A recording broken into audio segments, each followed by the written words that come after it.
Paralogism, a word that means a false conclusion, a break in logic.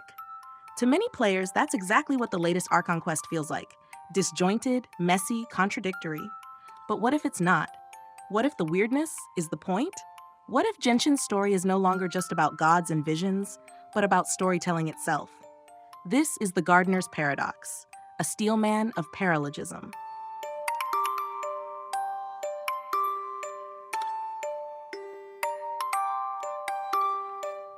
Let's start with the obvious. Paralogism feels off.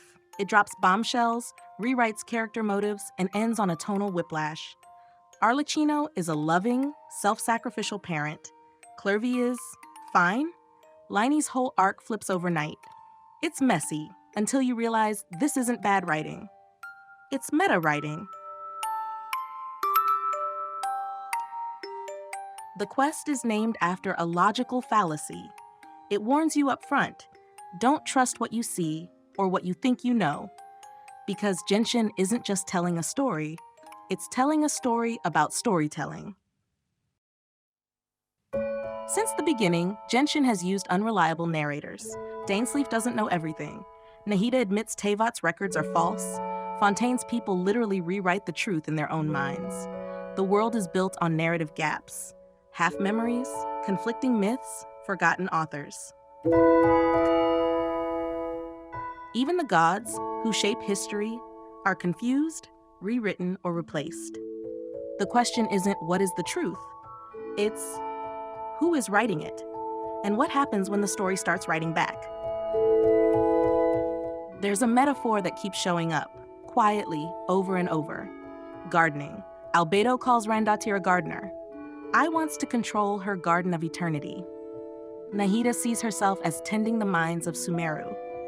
In Genshin, a gardener isn't just someone who nurtures. A gardener is a storyteller, an author. But authors can lose control.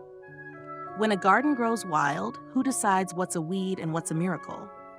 Paralogism is the moment the garden breaks its bounds, when the story starts rewriting you. So let's steelman the quest. Arlecchino isn't OOC, she's a paradox, a tool of a cruel system trying to become a narrative rebel. She's not just fighting for the kids, she's fighting for the right to tell her own story. That's why her whole character arc feels strange.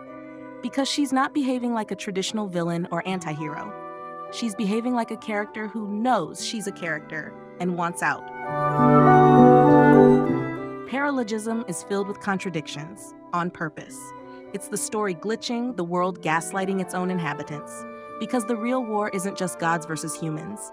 It's narrators versus narrative, authors versus authors.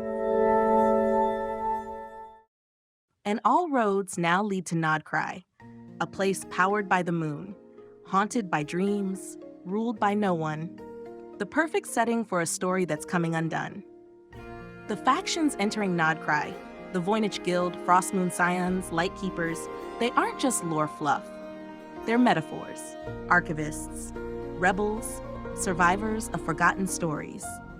In Nod-Krai, the story won't just unfold, it will fracture. So if paralogism felt weird, that's because it is. But it's not broken, it's a signal that the rules of Genshin's narrative are changing. The traveler is no longer just walking through Tevat's world. They're walking through its story, and soon they might become its author. Thanks for watching. If you want more deep dives into Genshin's meta-narrative, lore arcs, and upcoming story shifts, subscribe and join me as we dig into the tangled roots of the garden.